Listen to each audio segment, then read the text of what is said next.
And so I'm going to start with a question that I'm sure you've had to answer many times, but Uncompete. I would love for you to talk a bit about the title because it's it's an interesting title. Thank you. I'm happy to do that. And I will say the biggest pride I take from Uncompete is that it's a word I made up. And I was told, my mother actually, who is here in the audience with us tonight, was was told when I was in kindergarten that I probably wouldn't be able to speak English very well. So to be able to come up with a new word that I've now trademarked in the English language is probably the flex. is probably part of the flex. But in all seriousness, Uncompete is intuitively exactly what it sounds like. It is rejecting the idea that competition at all costs, zero-sum thinking, winner-take-all approaches to life, to the workplace, to the environment, to our liberation need to exist, and instead asks us to embrace abundance, collaboration, radical generosity, and really the idea that there's more than enough room for all of us to succeed if we do it together. There is a war on imagination that our oppressors have enacted against us to tell us, don't you dare imagine other things. Not only don't imagine it, but don't try to seek out what's being done. So I would love to ask you kind of what it was like to be you reached out to so many people that you've known over the years, to collect these stories and kind of spend time not only in like the hard parts, but the really rewarding relationships that you have. Yeah, thank you. And I think where there was a real evolution from inclusion on purpose, which was very much around like, here are the tactical ways that we approach, a lack of inclusion, a lack of equity in the workplace. What can you actually do to make change?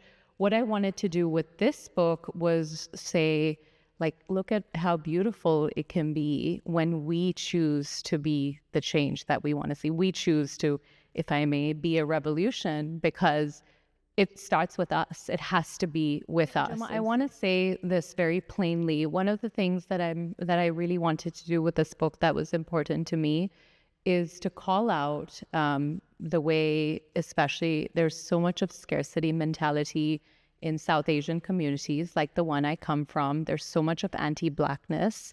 The level of care and abundance and kindness I have seen specifically from Black women, and you know this, I have said this to you time and time again. I've said it, I hope I reflect this, but what I want to say is, if we start every conversation with, but what about me, right? Like if I hear you talk about what it means to be a Black woman in the workplace and Black women's liberation, if I hear that and I'm like, yeah, but what about me? Like, I'm South Asian too. I'm an immigrant too.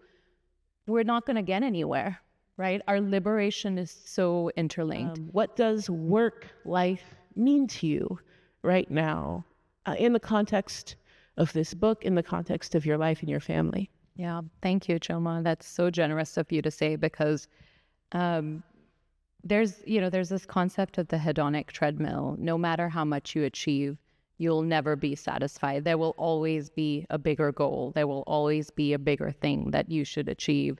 Your book became a bestseller, but it didn't become that bestseller, right? Like, you got the promotion, but someone else made more money than you. And that hedonic treadmill, it's just, you're on it and you're never satisfied.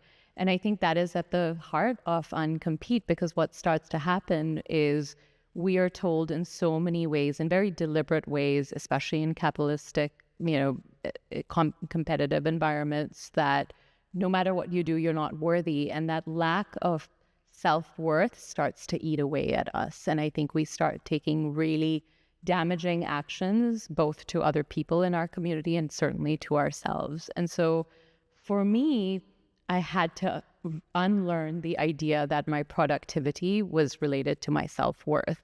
But if I think about what Uncompete means, it's about not rejecting ambition, but it's really about reframing and redefining ambition to integrate with every part of your life, with your wellness, with your health. And in doing so, we practice solidarity with our communities that are disabled. We practice solidarity with our communities that experience chronic illness. We practice solidarity with our communities that have been so marginalized by the system that says you are only worthy when you are producing energy. And that for me is at the heart of Uncompete as well. We are forced to, for so many reasons, think about our life in the short term.